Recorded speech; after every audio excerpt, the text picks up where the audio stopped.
Janne Lahti, Hämeenlinnan Pallokerhon fanien kova meteli tuolla taustalla on pelin jälkeen kuulunut. Ihan ansaitusti 3-2 voitto Kuopiossa, miten summaa ottelua? No kyllä me pelattiin hyvä peli erikoistilanteet lukuun ottamatta.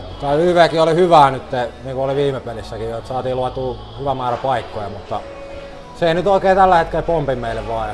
Sitten AV:ta täytyy vähän terävöittää, että meidän maalineista päästään iskemään vähän liian helppoja maaleja, mutta kyllä me sitten taas niinku älyttömän hyvin tehtiin töitä läpi peliä ja kyllä me hirveällä työmäärällä käännettiin toi meille ja tosi hyvä lopputulos meille. Hirveä työmäärä oli jo torstaina Oulussa, silloin se palkinto jäi saamatta. Kuinka tärkeä oli, että tänään voitto tuli? No totta kai se on tärkeää. 2 kertaa otettu turpaan tuossa peräkkäin, niin eihän me nyt lähdetä häviä näitä pelejä. Että kyllä vaikka tässä nyt jonkunnäköisestä prosessista on kyse, niin kyllä mä ainakin itse ja varmaan kaikki muutkin niin haluan voittaa näitä pelejä. Että hirveän kauan jaksaa ottaa turpaan tänne. Sä pääsit tänään tekemään tasoitusmaalin 2-2, kuinka tärkeä se oli sulle itselle? No vähän rupesin jo ottaa päähän tuossa pikaerät varsinkin. Että kyllä tämä peli on ollut ihan hyvä, että paikkoja on ollut koko ajan enemmän. Tänään niitä oli hirveä määrä tässä ja sitten onneksi menikin siitä ja oli tärkeä maali, että päästiin jatkoajalle.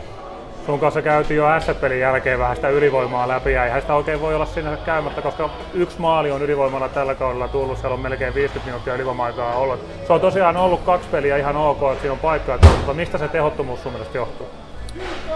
No kyllä tässä on, tietysti se paikat pitää eka tehdä, että siitä se on, että sit välillä se on 5 paikkaa, isket niistä 3 häkkiä, välillä sä et tee yhtään.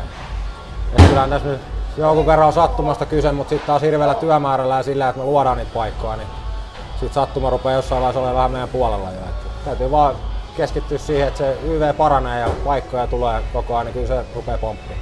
Mitä tämä kertoo joukkueen sitkeydestä, että se selkäranka ei kyllä katkea? No se kertoo ainakin sen, että me ollaan aika hyvässä kunnossa, että kyllä me jaksetaan painaa, että ei tossa hirveästi henkistä kanttia, jos tarvinnut mittaa vielä, että oli virtaa hyvin jäljellä. Että kyllä se kesäharjoiteltu tosi hyvin, niin helppo painaa pelit aina 60 minuuttia täysin. Hyvä, kiitos paljon. Kiitos.